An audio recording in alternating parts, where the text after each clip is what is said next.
20 জন মানুষের একটা দেশ, কল্পনা করুন তো। খুব ছোট্ট দেশ, হিসেব করতেও সুবিধা।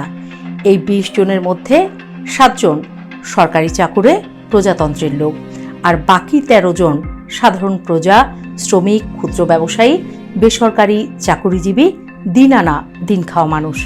এই 20 জনই একই বাজারে কেনাকাটা করে, একই বাসে চড়ে, একই স্কুলে বাচ্চা পড়ায়, একই হাসপাতালে যায়। অর্থাৎ আয় আলাদা, কিন্তু বাজার একটাই।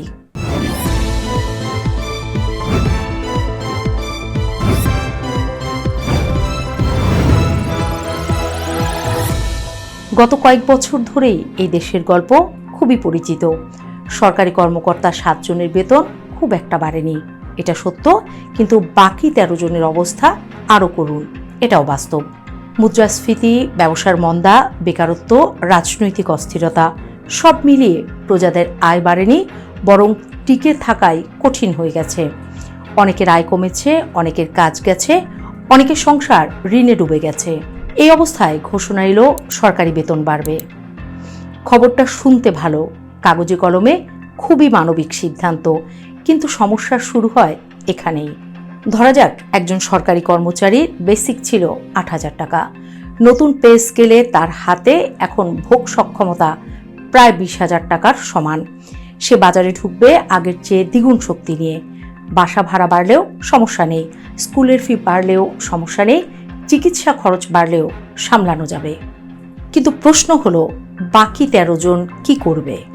যে শ্রমিক 8,000 টাকা পেত, সে আজও 8,000-এই আছে। যে দোকানি বিক্রি না হয় আগেই ধুঁকছিল, তার আয় বাড়েনি। যেসব বেসরকারি চাকুরিজীবী চাকরি হারানোর ভয় নিয়ে দিন কাটাচ্ছে, তার সক্ষমতা এক চুলো বাড়েনি। কিন্তু বাজার তো থেমে থাকে না। 20 জনের বাজারে যখন 7 জন মানুষ হঠাৎ দ্বিগুণ সক্ষমতা নিয়ে হাজির হয়, তখন বাজারের জিনিসপত্রের দামটা থাকবে একটু বাড়তির দিকে। এটা কোনো রাজনৈতিক মত নয়, বরং এটা অর্থনীতির নিয়ম। 400 টাকার রুই মাছ 550 টাকা, 200 টাকার মুরগি 250 টাকা, 60 টাকার চাল 70 টাকা। বাসা ভাড়া বাড়বে, পরিবহন ভাড়া বাড়বে, স্কুল, কোচিং, চিকিৎসা সব কিছুর বিল ফুলে উঠবে। একে বলে ডিমান্ড পুল ইনফ্লেশন, চাহিদা আর সক্ষমতার চাপে দাম বাড়া। এই মূল্য বৃদ্ধির বোঝা কে টানবে? উত্তর খুবই সোজা, রাজ্যের সেই বাকি 13 জন, যাদের আয় বাড়েনি কিন্তু বাজারে প্রতিদিন বেশি দাম দিতে হচ্ছে। কাগজে কলমে তাদের আয় একই আছে, কিন্তু বাস্তবে তাদের প্রকৃত আয় কমে যাচ্ছে। যারা মোটামুটি ভালো আয় করে, তারা খরচ এদিক ওদিক করে টিকে থাকতে পারে। আজ মাছ না খেয়ে ডিম, আজ প্রাইভেট বাদ দিয়ে টিউশনি। কিন্তু যারা আগে থেকেই মৌলিক চাহিদা মেটাতে হিমশিম খাচ্ছে, তাদের সামনে আর কোনো কাটছাটের জায়গা থাকে না। এখানে আরেকটা নিষ্ঠুর বাস্তবতা আছে। একদল অর্থনীতিবিদ বলেন, বেতন বাড়া নিজেই নতুন করে বেতন বাড়ানোর চাপ তৈরি করে। কারণ বেতন বাড়লে দাম বাড়ে, আর দাম বাড়লে আর সবাই বেতন বাড়াতে চায়। এটা এক ধরনের দুষ্টচক্র।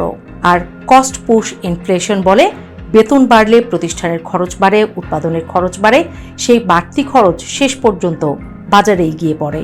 তাহলে প্রশ্ন আসে, এই যুক্তিতে কি বেতন বাড়ানো ভুল? না, মোটেও না। বেতন বাড়া দরকার।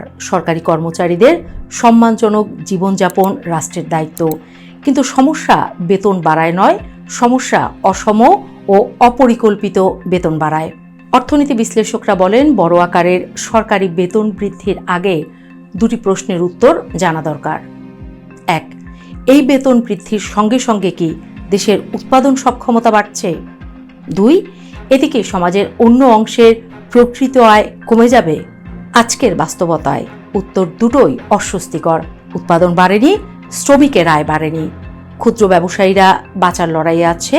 এই বাস্তবতায় 20 জনের সেই দেশে লাভবান হবে 7 জন, আর বাকি 13 জন নতুন করে হিসেব কষবে আজ কোনটা বাদ দিয়ে বাঁচা যায়।